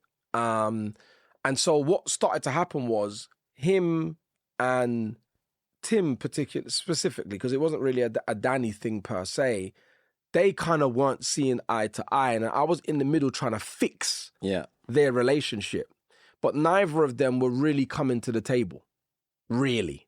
So we can talk about it, but you're not talking to him. Yeah. We could talk about it, but he's not talking to him. Yeah. So it gets to a point where we fall into this no man's land of, well, this is where we are now because there's no conversation. And it's been like this for maybe 12 months now. It went on for a long period of time. And I think in the end, what's happened is I think mine and Tim's relationship got caught in the crossfire of that. And maybe somewhere in his mind, maybe he felt that I made a move when really I didn't make a move. He maybe wasn't willing enough to make a move to come halfway to meet the client. And the client wasn't willing to come halfway to meet him. Yeah. So actually, that was the problem. Yeah. And I was the one trying to fix it. And if I'm saying to you, bro, we need to try and fix this, we need to try to fix this, and you, for whatever reason, do you decide that you don't want to do it? You're never telling me no, but you don't do it. Your actions are saying you're not. Your actions are saying no, right? So at the point when he's saying he doesn't want to work with you, it's 50% your fault. Yeah. It's 50% his fault too. It's none of my fault because I've tried to get you guys together. Yeah. Anyway, I turned around and said, well, look, let's not worry about it. Let's just do business. I'll do this and I'll still kick up a share. We keep it moving, right? That was my proposal.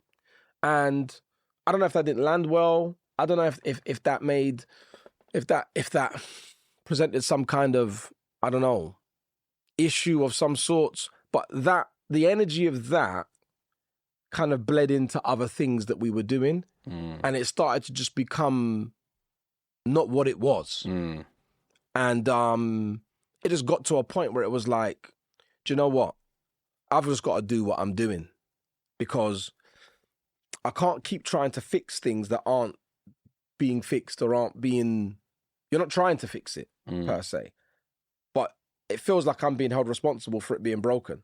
Yet when I'm trying to fix it, you're not contributing to the fixing. You with me? Yeah. And I think at that time, I had started to do a bunch of other bits, Cryptocurrency being the first, and then obviously Naughty in that way, and then other bits that I'd found that they weren't necessarily interested in. And let's be clear on that. It wasn't that I just wanted to go and do these other things and I didn't want to do it with them. I was cool with that.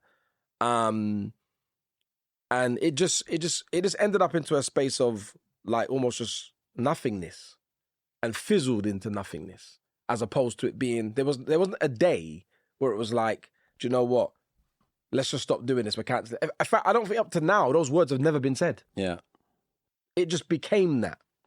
And so another thing that had been going on for a time is that my view on what this could look like, because Rock Nation was always my inspiration. Yeah. And you got quite close with Ty, right? Yeah. Via Tim and Danny, because Tim and Danny had the venture with Stargate. Yeah. So they looked after Stargate together, had a label, Star Rock. And that trip I mentioned to New York, I spent most of the time in the Rock the Mic studios, if you see what I'm saying. Like, this is before Rock Nation even existed. This was when they were at that Def Jam, and Jay-Z was the president of Def Jam. So that relationship was there, and I got into it off the back of Tim and Danny introducing me into that space and being part of what I was a part of, right?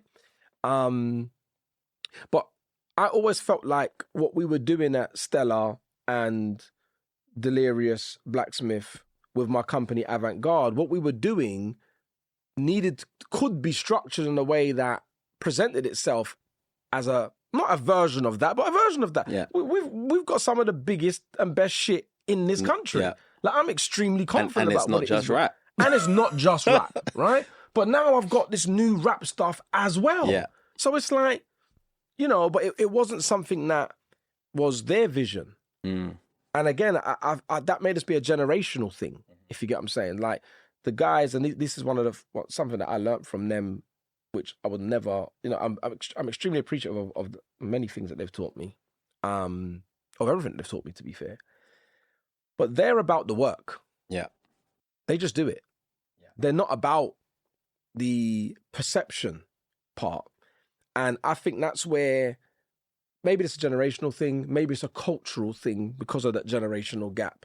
But I'm looking at the time, Young Money, Rock Nation, and I'm saying, well, we can the entrepreneurial vision this. To do something bigger. I'm looking at Sarah Stennant's thing first. Yeah. Axis, I'm saying, well, we're better than this. Yeah. Like, we can, why are we not doing this? If you see what I mean? Because we're doing it, but we're just not doing it. If that makes sense. So I guess there were a few different lines of visions. I wanted us to get more staff. When we did employ, we did end up employing staff. Even that was a fight, but we did get there.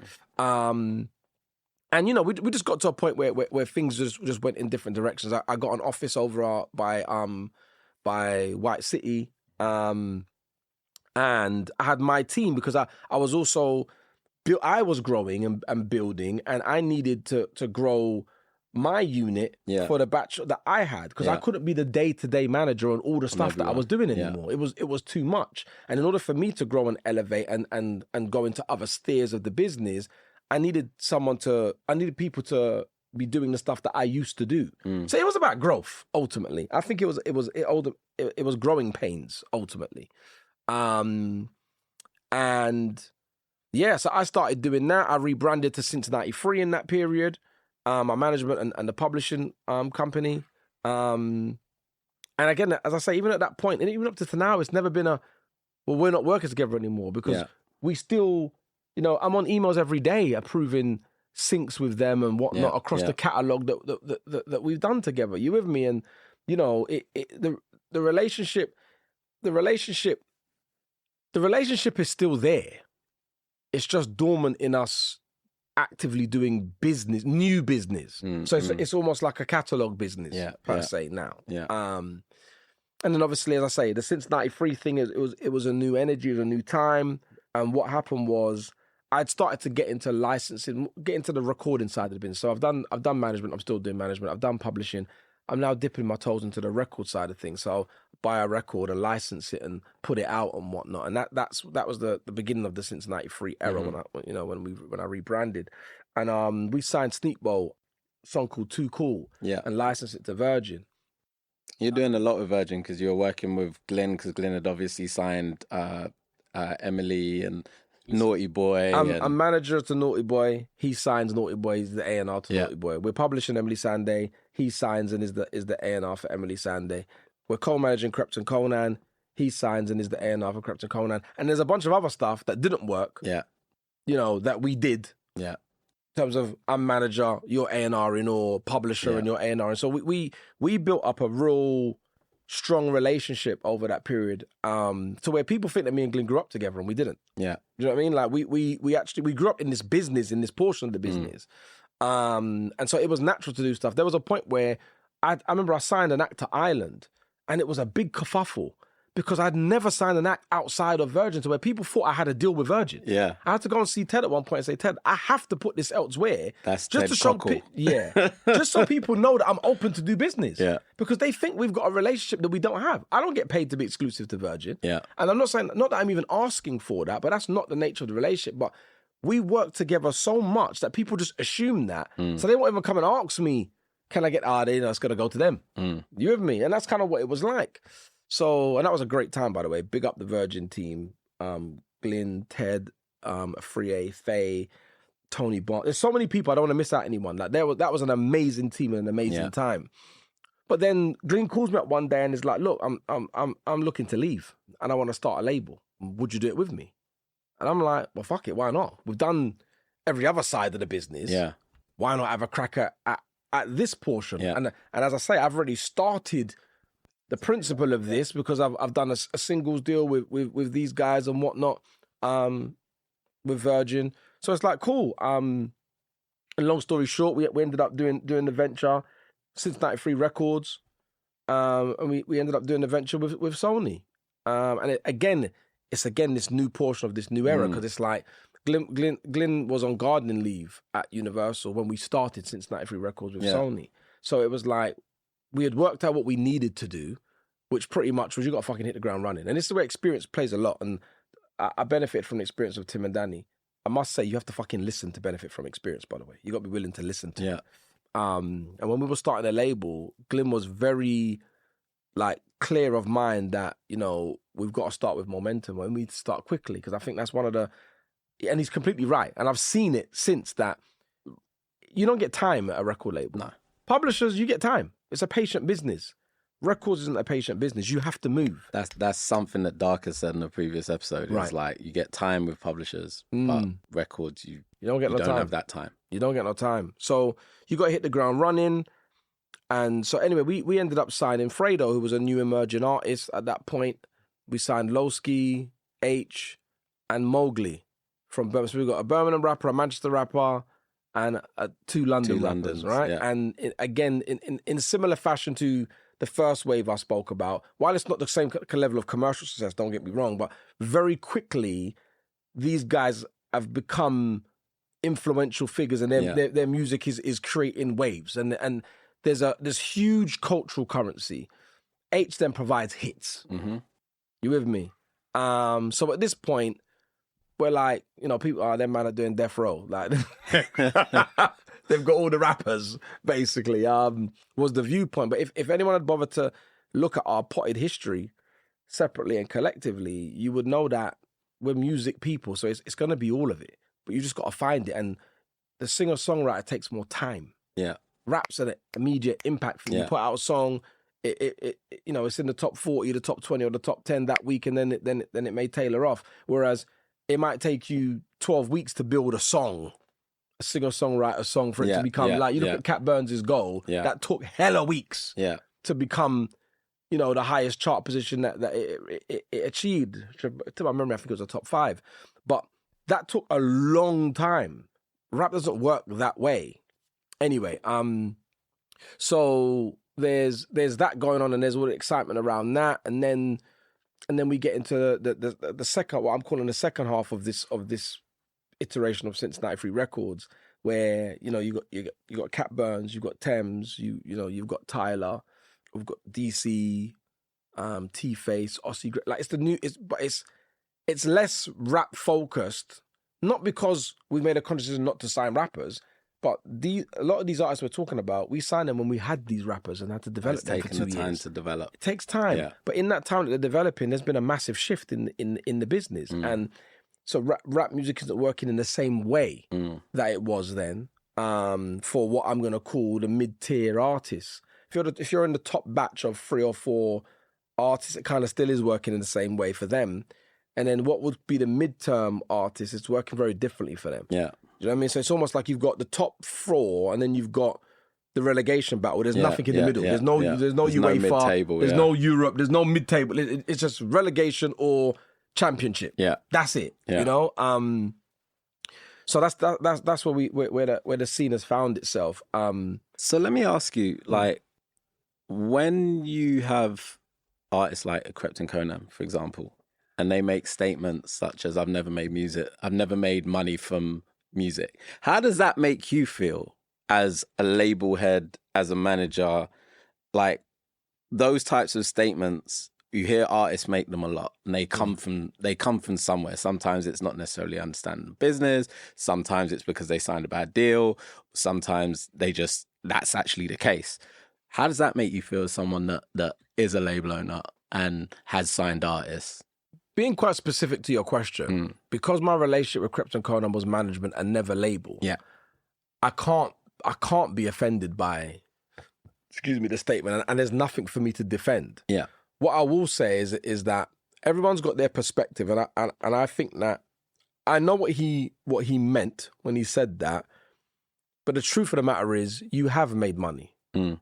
There's no, like, your life didn't go on all this time with no money. So that it's not fundamentally true that you didn't make money. I think what he's really trying to say is they didn't maybe make as much money as people thought that they made or that they would have liked to have made. Mm. And something I learned from Ted Cockle, which I've taken, and there's a few things I've learned from that man. He's a very smart man. Very smart. I was with him yesterday. Yeah, He's a very smart guy. Is that sometimes there's many truths. Yeah. So that statement that was made, I can tell you several other truths that are also true. It doesn't make that statement that was made a lie. Yeah. There can be many truths. Yeah. And I think that there were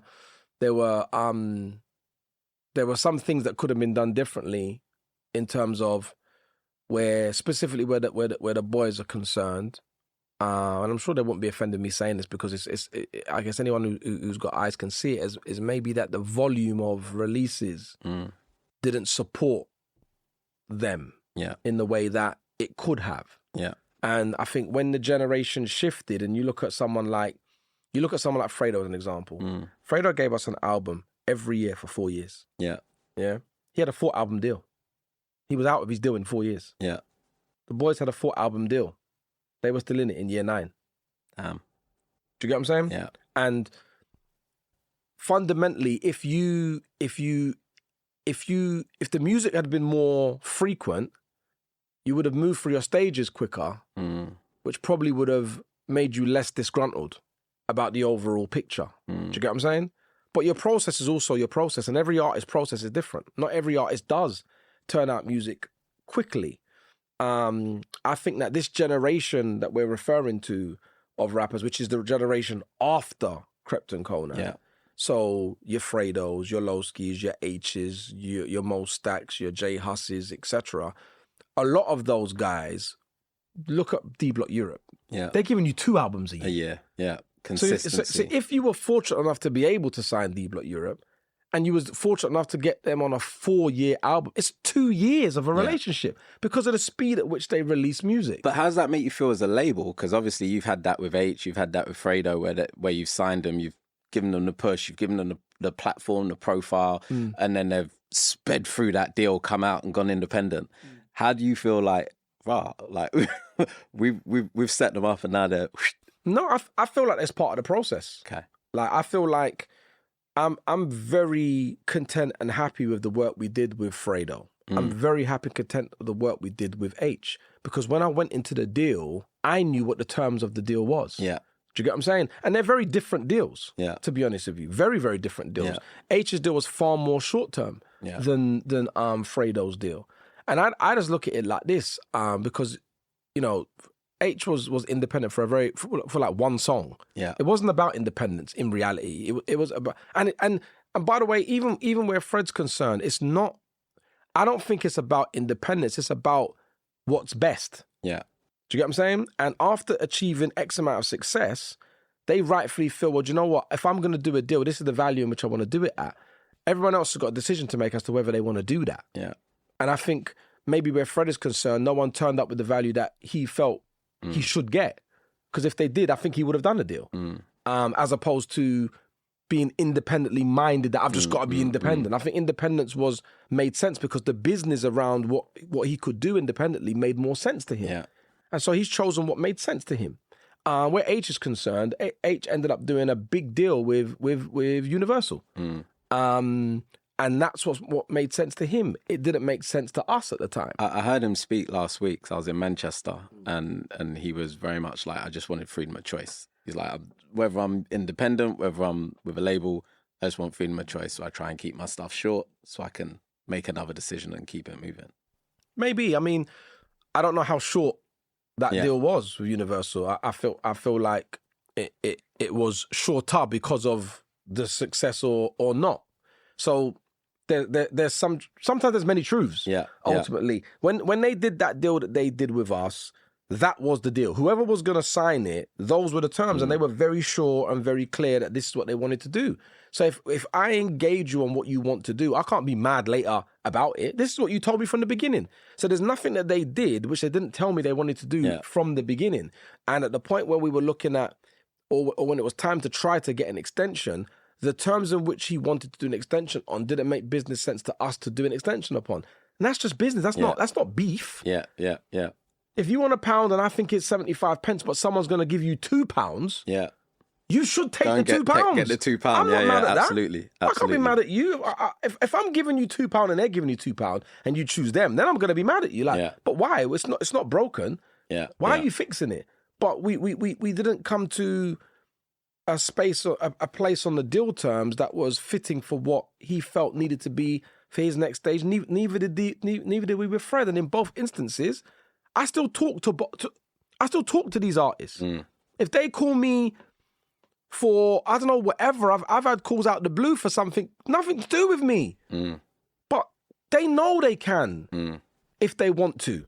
Or if they need to. It's not a problem. I don't take none of this personal. I don't bleed Universal or bleed Sony. I'm just not like that. And I guess that's because, unlike many of my peers, I didn't grow up in record labels. I don't have this, I hate Universal, I hate Sony, or I don't have any of that. I just want to do business. And wherever I can get the business done, I'll do it. I'm doing business with all of you. How about that? Let's do that. Do you get what I'm saying? How about that? And that's my viewpoint. So I can't have that viewpoint and then be mad at artists for having a similar viewpoint because it doesn't benefit me in that moment. You with me? You're mentioning the artist wants this type of deal. What are your type of deals like? Do you base it on this is what the artist is looking for? Can we do that? Or do you have a kind of, these are the types of deals that I like to do and we can maneuver? How do you set up your deals? What do they look like? I think it's all of what you said, because you're never going to get all of what you want ultimately. You might have a value in which, all right, personally, my style of deal, and I learnt this as a manager coming in, is I want to do deals where you get enough to do what it is you need to do. I can have enough left over to invest into this thing so we can create the greater value. So let's say this thing's worth £1, and you want £1.50 because you want a bit of the potential of what would it be? Here's £1.50.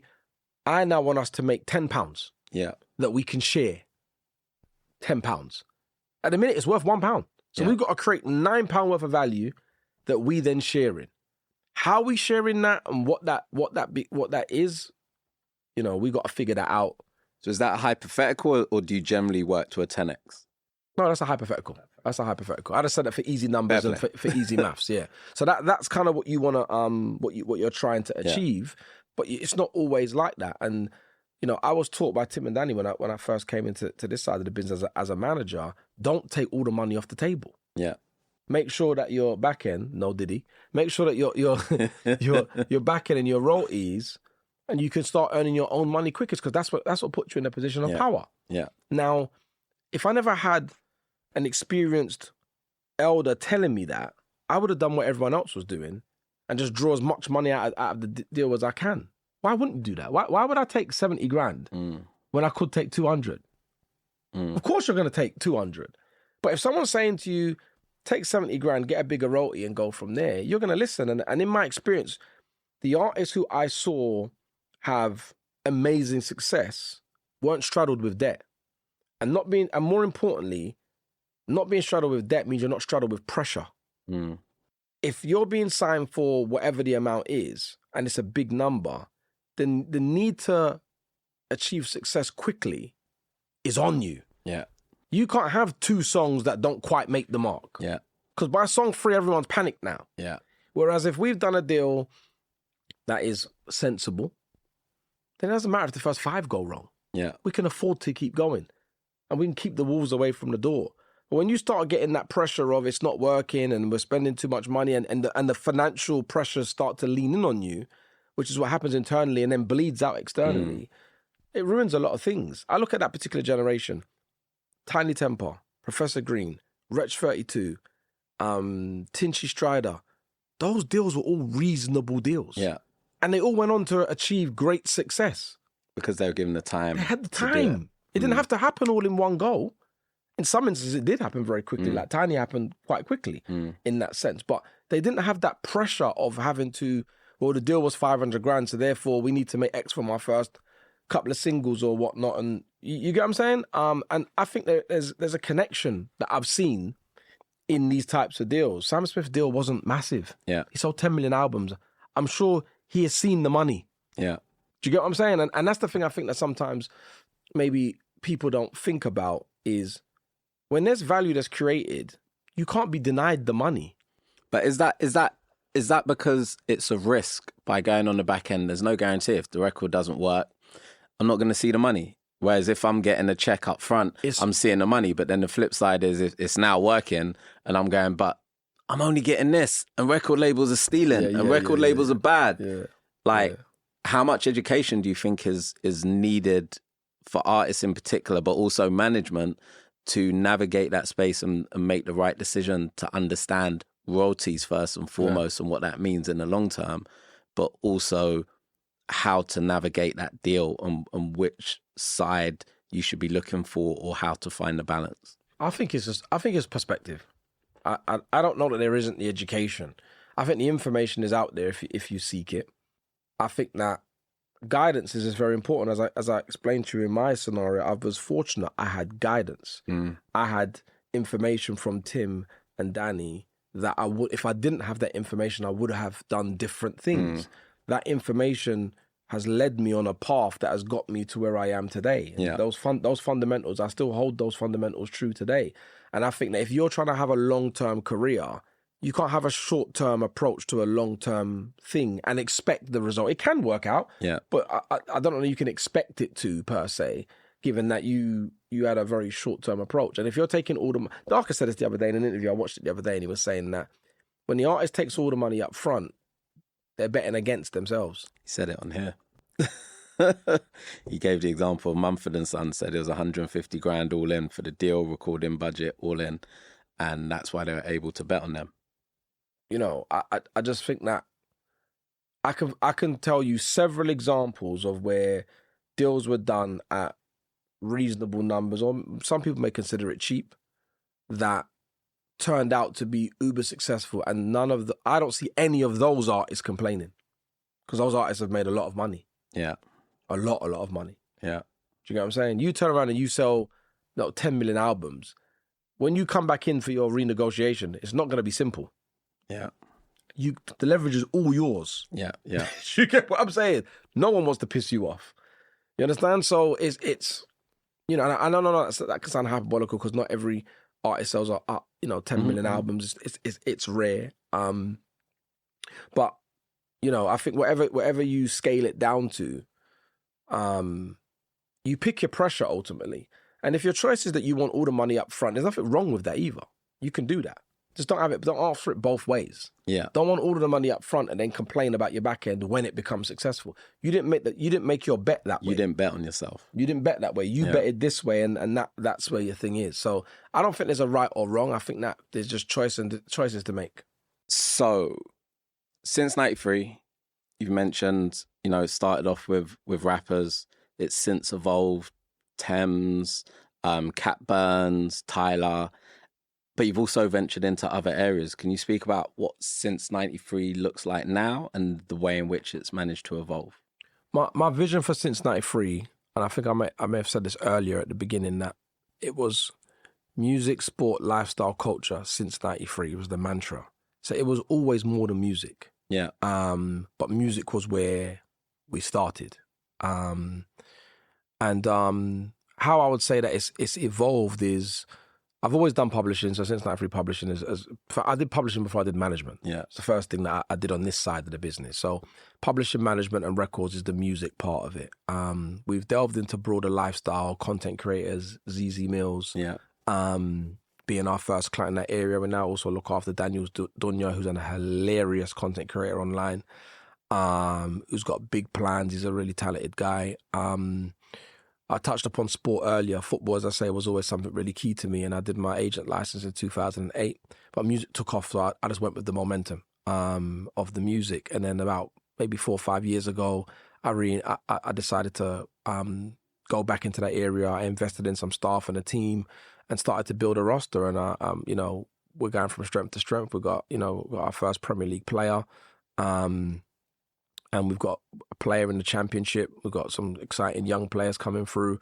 And it's taken time to build, but it's starting to move now. And it's now washing its own face as a business now. So really proud of that.